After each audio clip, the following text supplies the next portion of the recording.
哎呀，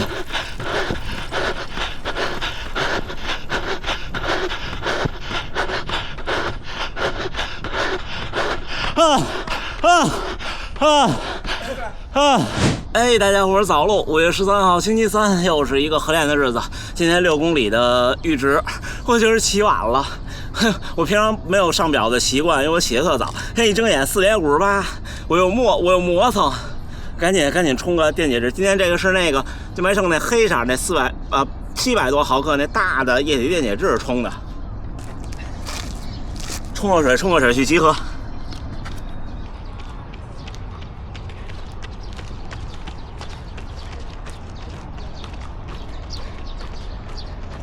太棒了，慢跑都是这个感觉。前两天田中女士去参加一个5000米的场地赛，17分半，哇，太厉害了！我看见本田先生，好久没见。哦，今天一睁眼，血都凉了，不敢看表。80、50、30なめる。嘿。受伤的地方还是有感觉。今天我们还是降一个梯队跑，像前2天的会员节目，就最近一次的会员节目说的补给，对吧？训练中的补给，我们要合影了。今天起跑前吃一个胶，因为今天起来什么都没吃，强度课6公里这种感觉就得吃一个啊，吃一个没有咖啡因100千卡的。集合照相。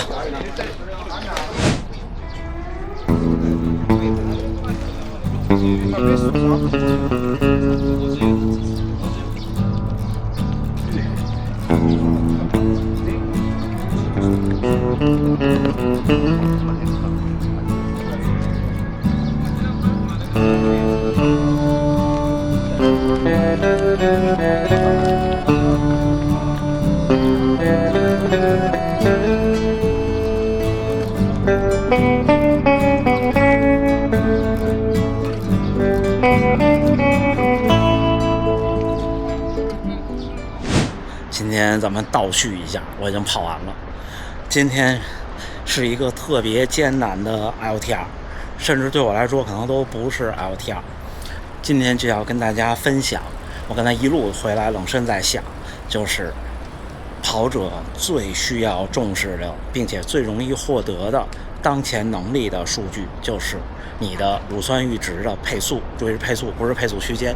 就我一直说的 LTR 这个数的变化的幅度，就变化的不能说幅度，变化的频率，或者根据身体当时的状态的变化的响应的敏感度要大，要特别大。你看我今天平均配速3分26，到最后2公里都掉到3分29、3分30了。一方面是因为我起步今天快，我要想看看第一公里冲一冲，因为我不应该跟3分20的藤冈先生，我应该跟3分30的田中先生他们。但是3分30，我的感觉又比我的 LTR 慢，所以我就跟了激进的那一组，就这么回事儿。结论是什么？结论就是首先，高驰这套系统对 LTR 的变更的敏感度是挺高的。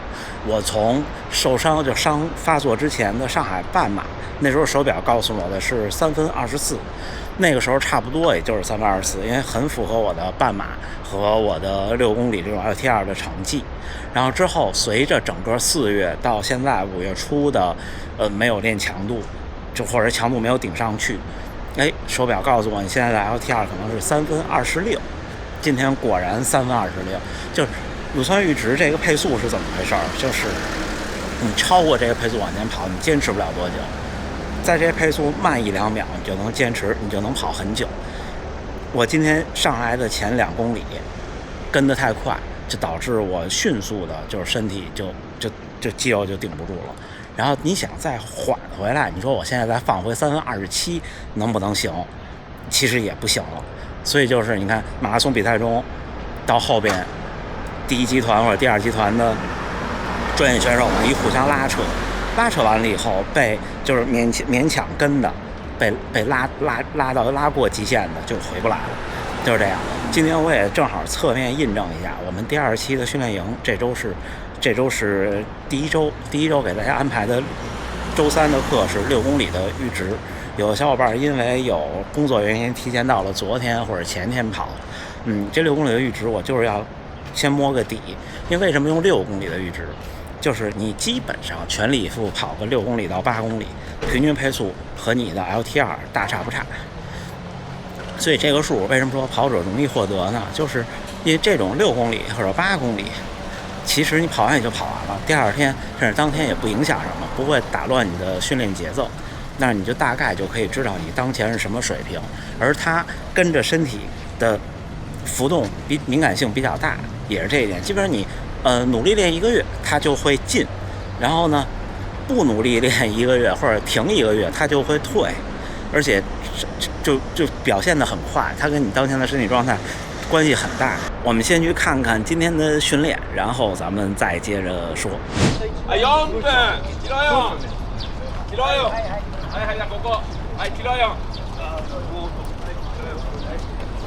你看后面店进货呢。走。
对对。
呀，哎。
可能咱这儿掉速了，还行。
ありがとうございます。お疲れ様です。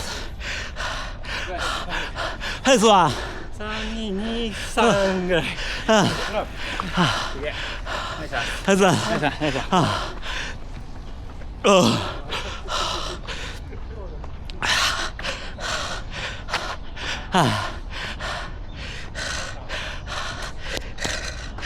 りがとう。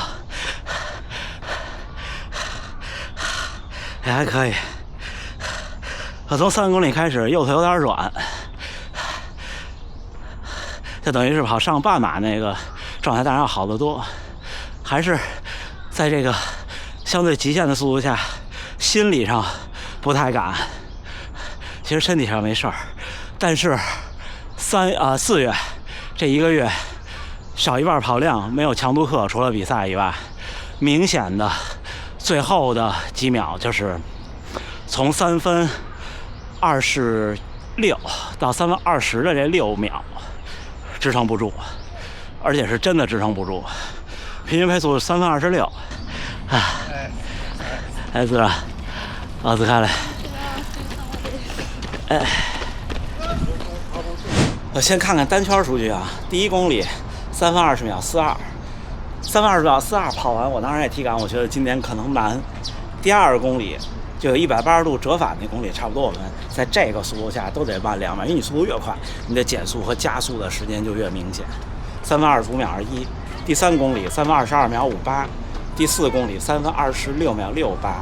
我是第4公里收了一下，因为第3公里跑到最后的时候，右腿稍微有一点反应，但是就那一下就过去了。就是有一位先生在右边骑车给我们拍摄那一段，突然有一点感觉。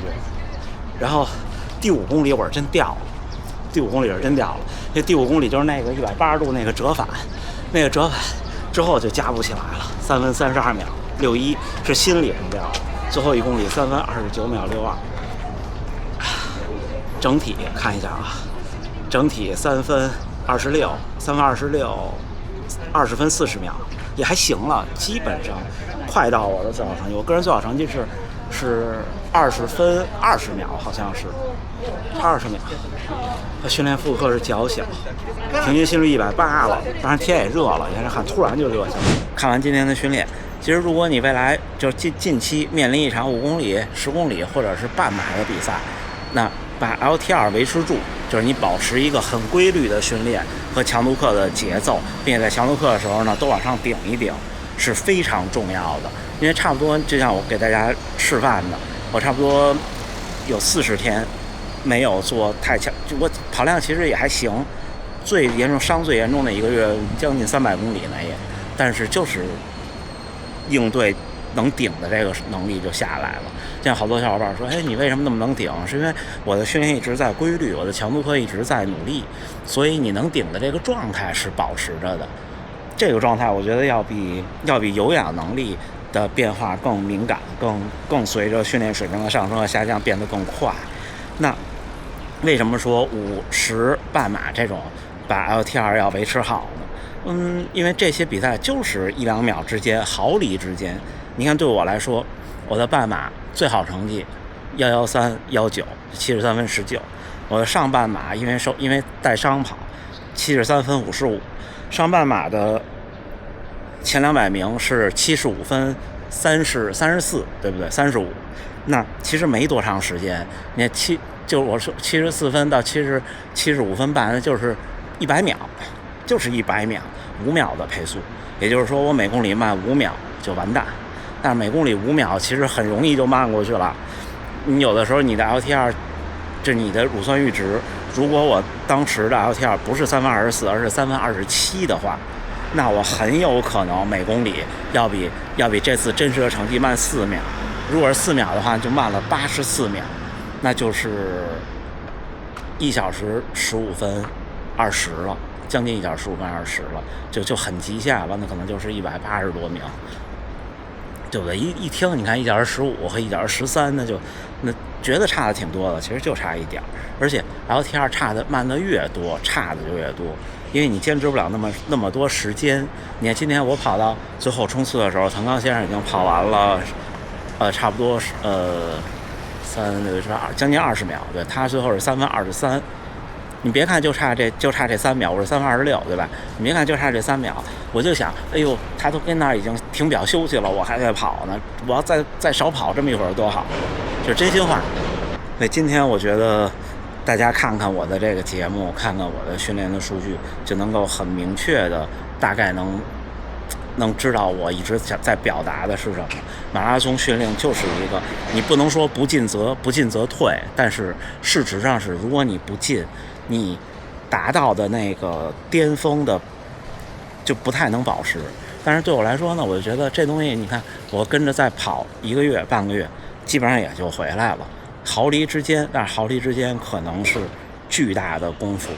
还有就是小伙伴们，如果听我的去想试一试这个自己的 LTR 跑这种6公里，那你起跑的第1公里一定不要冲到比你 LTR 快太多。因为我其实真心的，我有很能顶的经验和经历，所以我在前2公里耗尽的时候，我还能再顶住。但是很多小伙伴其实顶不住的。训练营的小伙伴们，这一次有好几位没顶住，就是起跑太快了，这起跑跑到超过自己的 LTR 10多秒，那肯定是顶不住的。